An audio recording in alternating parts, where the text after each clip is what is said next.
Pour le méga-projet, j'ai dû lire un roman nommé Disparition sous le baobab. Ce roman a été écrit par André Poulain. Dans ce livre, Béa, le personnage principal, et ses parents, qui sont médecins, vont au Burkina Faso. Ils veulent soigner des gens qui n'ont pas beaucoup d'argent mais qui sont malades. Béa et ses parents passeront 2 ans là-bas. La jeune fille n'aime pas être là et elle préférait être au Québec avec sa grand-mère et la neige. Béa apprendra à connaître Amadou, un bébé burkinabé. Elle et la sœur d'Amadou feront un échange et Amadou disparaîtra sous un baobab.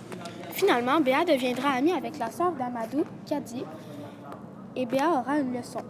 Beaucoup d'Africains sont pauvres et elle est chanceuse d'avoir assez d'argent pour bien vivre. Et maintenant, les lieux. Tout d'abord, il y a le marché du quartier.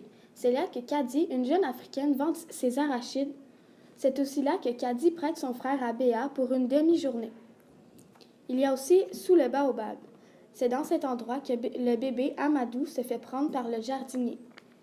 Kadi et Béa cherchent aussi Amadou dans ce lieu. Béa y cueille du pain de singe avec l'école.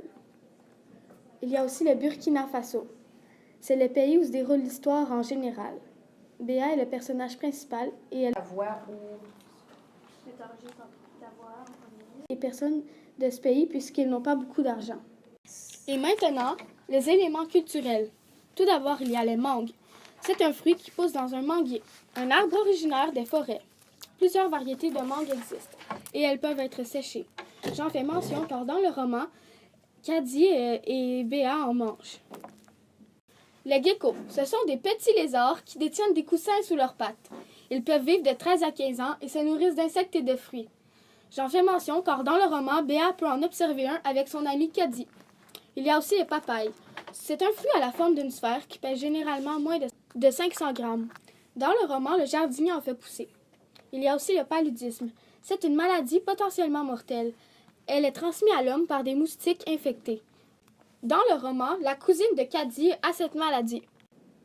Le pain de singe. C'est le fruit du baobab. Il sert à la fabrication de produits cosmétiques et de médicaments pour le traitement du diabète. Il sert aussi à la fabrication de bonbons. Les kélbas, ce sont des courges vidées et séchées. Elles existent depuis très longtemps. On peut y faire des récipients ou des instruments de musique. Il y a aussi le balafon. Il est dans la famille des percussions. Il ressemble à un xylophone, sauf qu'il détient un support en bois sur lequel sont disposés des kélbas.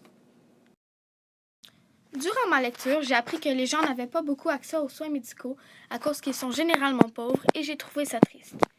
J'ai adoré lire ce roman qui se déroulait au Burkina Faso. J'ai appris plusieurs choses comme qu'est-ce que c'était le pain de singe et les kélbas. J'espère que je vous ai donné envie de lire ce roman et merci de m'avoir écouté.